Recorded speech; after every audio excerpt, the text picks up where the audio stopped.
வணக்கம். என் பெயர் சி. அன்புசெல்வி. நான் 6ஆம் வகுப்பு ஆ பிரிவில் பயின்று வருகிறேன்.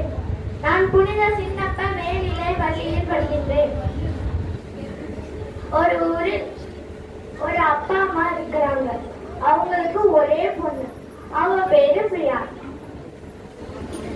ஒரு நாள் அவங்க அம்மா கிட்ட கேக்குறாங்க, நான் ஒரு ஃபேஷன் டிசைனர் ஆகணும், அதுக்கு நான் படிக்கவாமா கேக்குறாங்க. அவங்க அம்மா சொல்றாங்க, டைலராமா, பக்கத்துல எல்லாம் டைலர்ஸ் எதுவும் படிக்கிறியம்மா? இல்லம்மா, அது துணிங்கெல்லாம் அழகா வடிவமைத்து விற்கிற வேலைமா.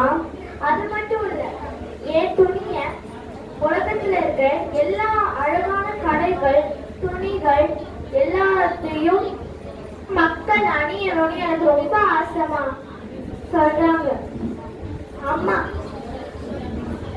சரிம்மா, நீ எது செஞ்சாலும் நல்லதுதான், நீ படிமா. நாளைக்கே நான் போய் சேர்றேம்மா. பிரியா போய் சேர்றா. ஆனா அவளுக்கு தெரியல அது பணக்காரங்க மட்டும்தான் சேர ஸ்கூல். கிளாஸ் ரூமுக்கு போறா. அங்க அனுன்னு ஒரு பணக்கார பொண்ணு இருக்கா.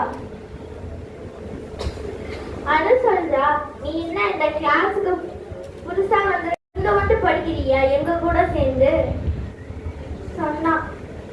அடுத்த நாள் பிரியா ஒரு ட்ரெஸ் பண்ணிட்டு காம்பவுண்டுக்குள்ள வந்து நிக்கும் போது அனு வந்து அவ ஃப்ரெண்ட்ஸோட சேர்ந்து ரொம்பவே கிண்டல் பண்ணா.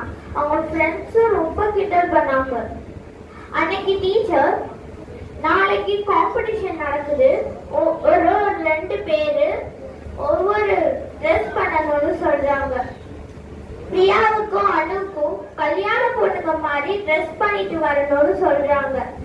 பிரியா சொல்றா, அனு, உனக்கு இதெல்லாம் நல்ல ட்ரெஸ் இருக்காது, வேணா நான் போட்டுட்டு தரேன், அந்த ட்ரெஸ் வேணா எடுத்துட்டு போட்டு போ சொல்றா. அனு பார்த்து ரொம்ப கஷ்டப்படுறா.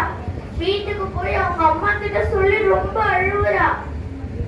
இத பார்த்த அம்மா, நான் உனக்கு தச்சு தரேம்மா அப்படின்னு சொல்றாங்க.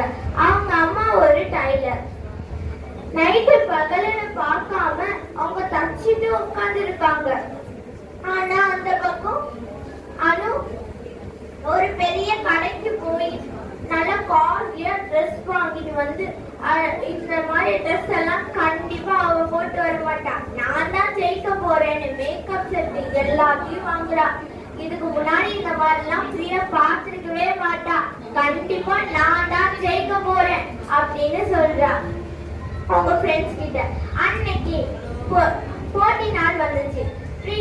அனு சொல்றா, நான் இவ்வளவு அழகா ட்ரெஸ் பண்ணிருக்கேன், கண்டிப்பா பிரியா ரொம்ப கேவலமான ட்ரெஸ் தான் பண்ணிருப்பான், நான் தான் ஜெயிக்க போறேன் சொல்றா. அவங்க ஃப்ரெண்ட்ஸும் சேர்ந்துக்கிட்டு கண்டிப்பா நீ தான் ஜெயிக்க போற அனுன்னு சொல்றாங்க.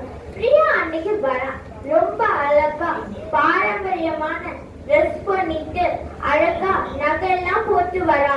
இத பார்த்துட்டு பிரியா, நான் தான் ஜெயிக்க போறேன், நீ பயந்து ஓடி இருப்பேன்னு நினைச்சேன், வந்துட்ட சொல்றா. அன்னைக்கு காம்படிஷன்ல ஸ்டேஜ் அவுல 2 பேரும் நிக்கிறாங்க. பிரியாவுக்கு ஜெயிச்சறணும்னு தோணுது. அனுவுக்கு கண்டிப்பா நம்ம தான் ஜெயிக்க போறோம்னு தோணுது. டீச்சர் வந்து பிரியாரா ஜெயிச்சான்னு சொன்ன உடனே அனு முகம் சுருங்குது. நான் ஏன் ஜெயிக்கலன்னு கேட்கும் போது டீச்சர் சொல்றாங்க, பாரம்பரியமா அழகா நம்ம கல்ச்சரை சொல்லி கொடுத்த அனுக்கு ரொம்ப தேங்க்ஸ் சொல்றாங்க. அப்போ ஸ்கூலுக்கு வெளியில வந்த உடனே பிரியா சொல்றா, இதுக்கப்புறமும் நீ மத்தவங்களை மதிக்க கத்துக்கோ பிரியா. அனு, இதுக்கப்புறமும் நீ சேரலனா உன்னை யாரும் உன் கூட சேர மாட்டாங்க, இதுக்கப்புறம் நீ திருத்தி எங்க கூட ஃப்ரெண்ட்ஸா மாறிடு சொல்றாங்க. இந்த கதையில ஒரு நீதி இருக்கு. பிரியாவும் அனுவும் எல்லா மக்களும் எல்லா பசங்களும் எல்லாரும் ஒன்றுதான், எல்லாரும் சமம். தேங்க்யூ. நன்றி.